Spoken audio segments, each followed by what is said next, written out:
Hello, mga tropa kids. Hmm. Dito ako sa trabaho, sa bahay. Yung trabaho ko, dumating kahapon. Dapat sana nasa diet ako ngayon. Kasi personal ko nga asikasuhin ng dumating trabaho kahapon. Dami. Dapat kahapon ng hapon. Hindi ko pa na-check. Kahapon dapat ng hapon ay bibiyahe na ako puntang diet. Dapat ngayong araw na to, bibiyahe diet, biyahe Talisay. Dapat sana nasa Talisay na ako ngayon sa bahay ni Reyna. Ang kaso, andito ako sa bahay. Kasi, ito nga, may dumating trabaho kagabi. Kahapon, hindi ako nakaalis. Tumawag nga sa akin na may darating ako trabaho. Hindi na ako nakaalis. Kasi personal ko saan tatrabahuin yung tubig ni Reyna. Dahil alam ko, nung pumunta ako doon, alam ko na magkakaproblema yung tubig nila na yun. Kasi, may nakausap akong mga tao doon. Doon sa harap ng tindahan, sa may tindahan. Nakausap ko yung mismong mga kapitbahay ni Reyna doon na may problema talaga, magkakaproblema talaga sa tubig si Reyna. Kaya lang, hindi ako kumibo. Nung nandyan ako, hindi ko sinabi kay Miss Yan tsaka kay Rowinim kasi nandyan pa yung mga trabador, nandyan naman sila. Ano naman ang pakialam ko? Wala naman ako kinalaman dyan. Kaso, ngayong nalaman ko na may problema na pala, na hirap umakyat, ngayon sasabihin ko sa inyo ang dahilan kung bakit. Yan kasing tubig na ginawa nila dyan ay, teka, pwesto ako sa labas. Luluto ako tinolang manok. Luluto ako ng tinola.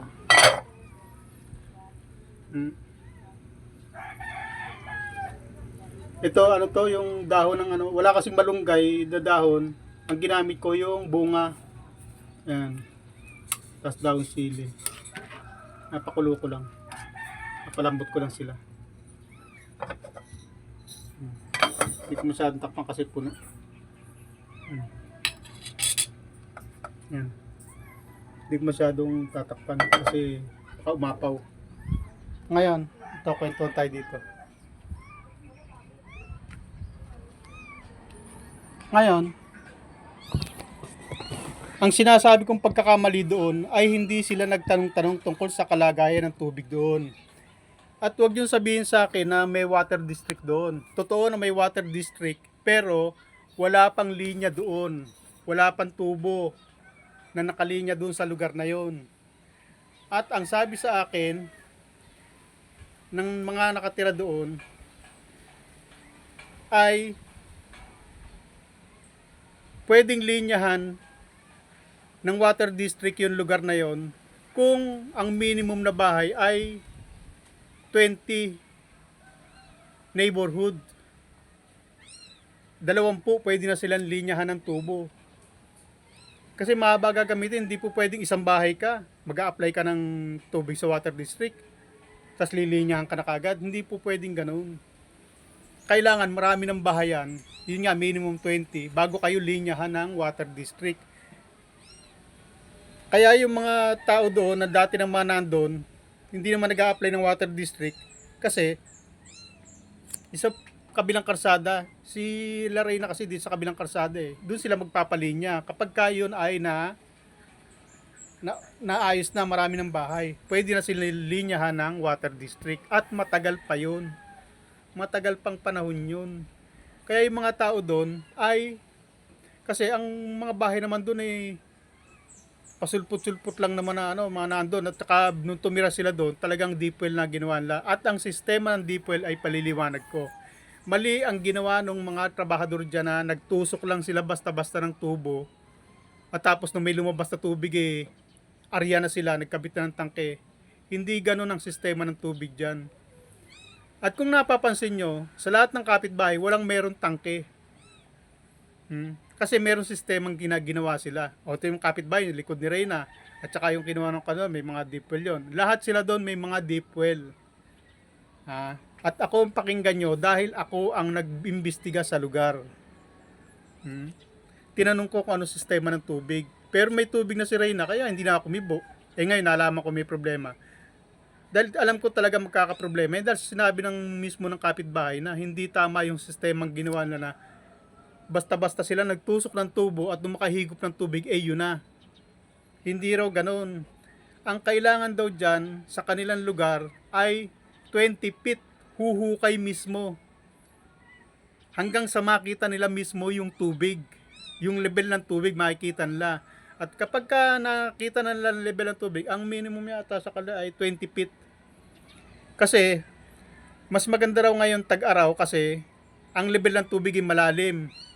Kumbaga sa ang level ng tubig nandito. Pag tag-araw. Pag tag-ulan kasi mataas ang level ng tubig nandito. Pag may naghukay sila ng tag-ulan at lumabasan dito ang tubig, tutusukan na lang tubo yan, makakakuha na silang tubig. Hanggang dun lang yon. Paano kung tag-araw, mababa ang level ng tubig? Pag tag-araw, wala silang makukuha dahil nandito ang tubig pag tag-araw. Kaya kailangan, ngayong tag-araw mismo, humukay sila ng deep well hanggang sa makita nila yung tubig mismo. Ngayon tag-araw pa kasi mababa ang level ng tubig ngayon. Ngayon, pag nagtag-ulan, di lalong maraming tubig kasi mas mataas. Kapag tag-ulan kasi, nandito ang level ng tubig, di silang tusok ng tubo. Paano pag tag-araw? Nandito ang level ng tubig sa tag-araw, wala silang makukuha ng tubig. Tag-ulan lang sila makakakuha. Iyan ang paliwanag sa akin. At kapag ka naghukay sila ng mga 20 feet, 20 feet yun, bababaw lang naman ng 20 feet. 16 feet, bababaw lang yun eh. Pero, meron sila talagang trabahador na yan ang trabaho. Meron silang alam na mga nagtatrabaho dyan. Ang presyo yata, 3.5, hukay lang. Silang maghuhukay hanggang sa makakita ng tubig. At pag nakita na nila yung tubig, lumabas na yung tubig. Kasi ang level niya kasi ang nasa gilid niyan, sapa, magkabilaan sapa. May mga sapa doon. Kaya may level dyan ng tubig na nakakakuha talaga.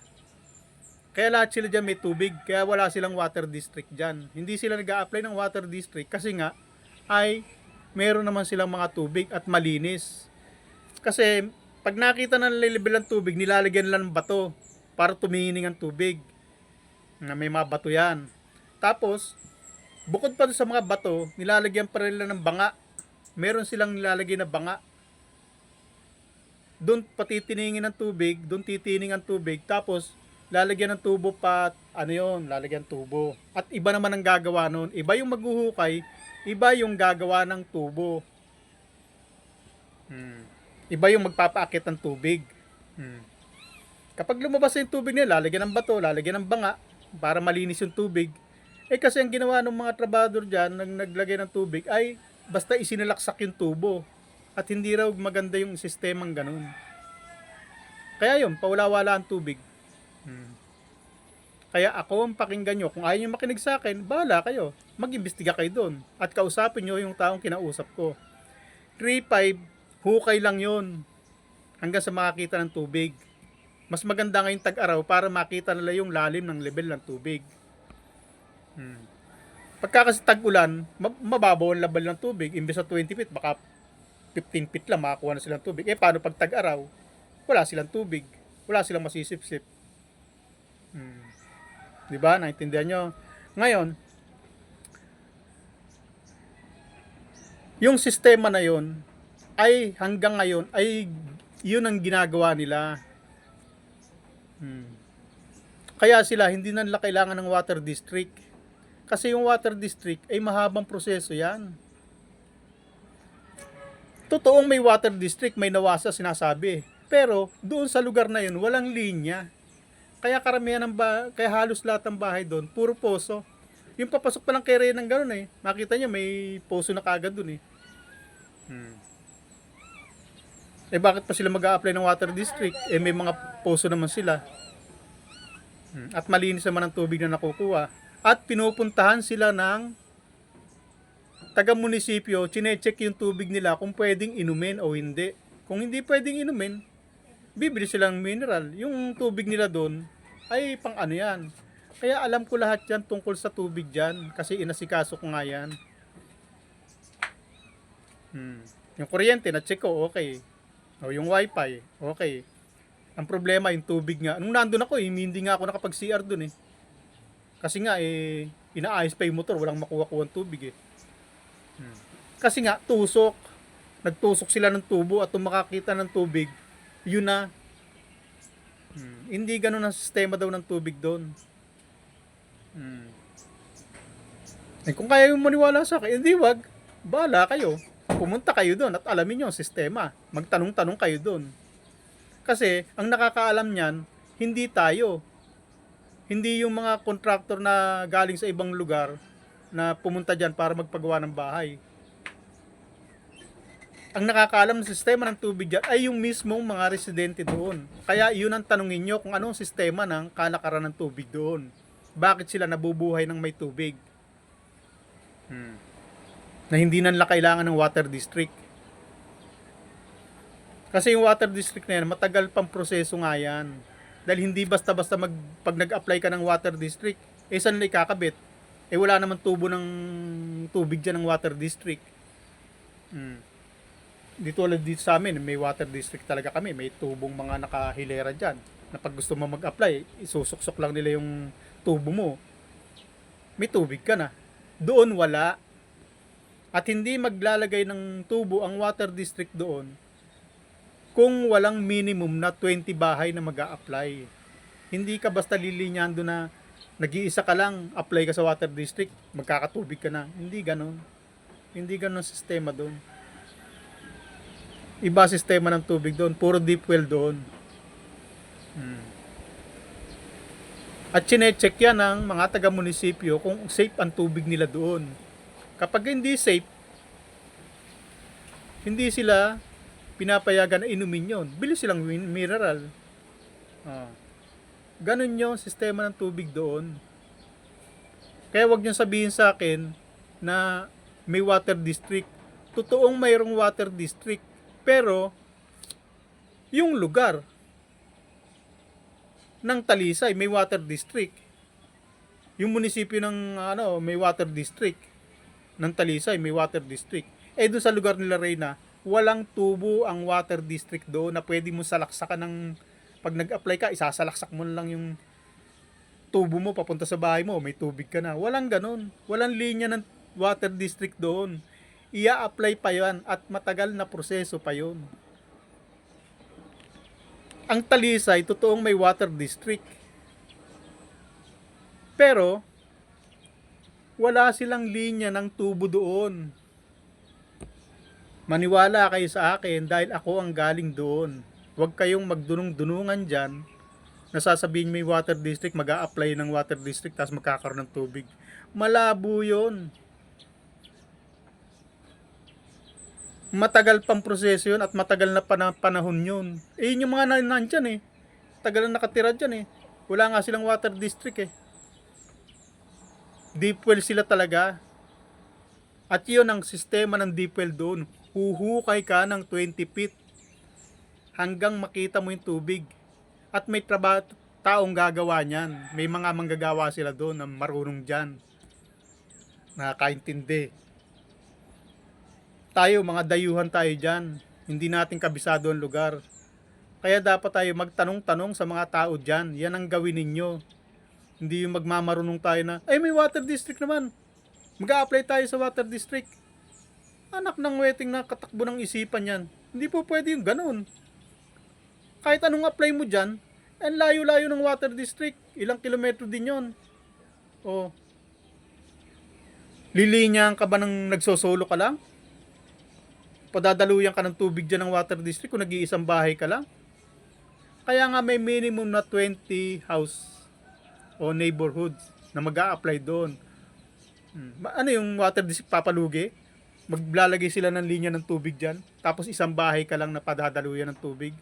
Hindi naman mga bobo yan, negosyante yan. Kaya wag niyo ipagpilitan sa akin na may Nawasa at may water district. Walang linya ng tubo dyan. Ang Talisay may water district. Pero, dyan sa lugar nila Reyna, walang linya ng tubo ng tubig. Kung may linya ba ng tubig dyan, bakit nag-deep well pa sila? Bakit gumawa pa ng tangke? tama yung ginawa na yon na nagbigay ng take, oy babay na.